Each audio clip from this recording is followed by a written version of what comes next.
How's it? Welcome back. So how can you keep yourself from waking up from erotic lucid dreams? And all the techniques and strategies I'm going to cover here are based around a real cornerstone of any lucid dreaming practice, that being dream stabilization techniques, and then also on top of that trying to keep your your excitement and emotions in check, because one of the main problems with erotic lucid dreams is that they're so engaging and exciting that they can oftentimes cut your lucid dreams short and cause you to wake up.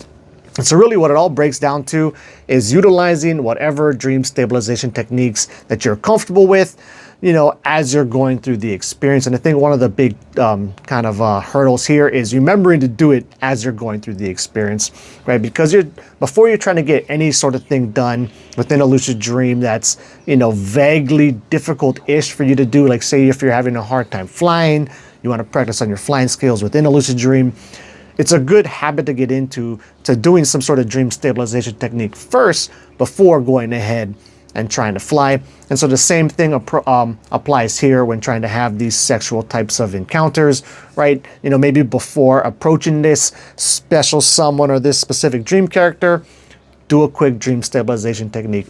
As you're going through the interaction with them, throw some dream stabilization techniques in there as well, or at least keep doing what you're doing, but then switch your perspective from, instead of just enjoying the feel of their body, to specifically enjoying the feel of their body while focusing on the physical sensations with the idea in your mind that you're trying to stabilize the experience as you're going through it. Some simple dream stabilization techniques that you can do that would work good throughout in the type of situation that you might find yourself in. Simple one would be like rubbing your hands together, really feeling the tactile sensation of it, as I was kind of alluding to earlier. You don't have to rub your hands. You could be rubbing up their body as well and really paying attention and feeling that.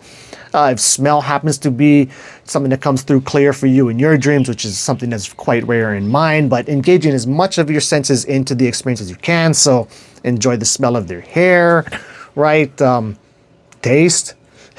I never really thought about taste, but maybe you could throw taste in there depending on what it is that you're doing as well.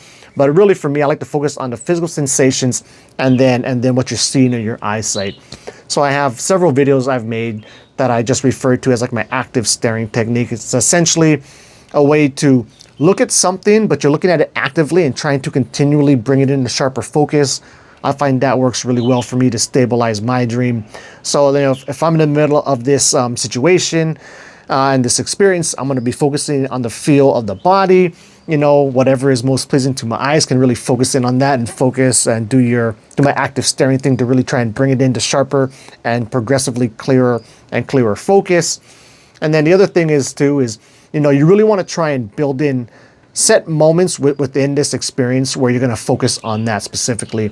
And for me, I guess it's not so much a set moment, just as I can start to feel the dream starting to break down, or maybe I'm getting a bit too excited, instead of just focusing on their body or whatever, I'll focus on the feeling of the body, do my active staring thing to try and stabilize all of that. What else? Trying to stay calm throughout it. You don't want to get too excited. You can do simple things like focusing on your breath tends to be a pretty good one. I could do like box breathing or something like that, where like you inhale for 4 seconds, hold for 4 seconds, exhale for 4 seconds. Although that would probably be a bit too much thought to put in to process while you're going through this experience with this dream character. But nonetheless, just become aware of your breathing. Try to make sure it's not really short and you're getting too excited like that. A nice steady long inhale, nice steady long exhale, and things like that can work quite as well. And then if for whatever reason you don't feel like getting up after peaking or climaxing, same thing comes into play there. Really focus on the dream environment, bring as much as your senses into it as you can, and then you can hopefully stay within the dream and keep it going from that point on. Very often when that does happen to me, like the actual peak or climax might kind of wake me up out of it. So maybe it all blanks out and I totally wake up, or I just kind of breaks down to hypnagogia, which is a pretty common occurrence for me.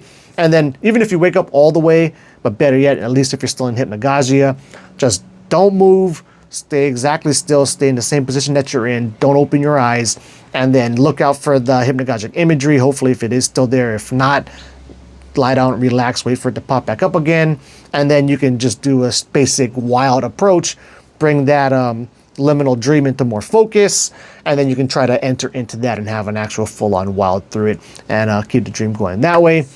And why would you even want to do that? Well, maybe sometimes it's kind of nice to cruise and hang out with this special someone even after the deed is done, to keep enjoying their presence, or even if not, to enjoy their presence, just to keep the lucid dream going. Okay, you did what you wanted to do. It was great. Say thank you very much, and then go fly off and do something else completely different. Another thing I'll just throw in there really quick is, because it is quite difficult to stay within the dream, after reaching your climax and doing all of that, what you can do for that is simply just save your sexual encounter for later on in your lucid dream. So you get lucid, oh hey, thank God I'm dreaming. Go do whatever else, try to be more productive within this unique experience that you found yourself in. And then once you start to feel like you've been in there for long enough, or the dream is starting to break down, because as you've had more lucid dreams, you can absolutely tell when it kind of feels like REM is about to end and your body's kind of ready to transition to a different cycle of sleep. But you start to feel that, you start to realize it's getting kind of late. I've been dreaming for like 10, 15, however many minutes long. Then at that point, you can go try and find that attractive dream character and get it on with. And then you don't have to worry about trying to stay asleep after that. You just wake up, clean yourself off, and then go back to bed. Anyway, with that said, that wraps it up. Until the next video, keep your lucid dreaming practice legit.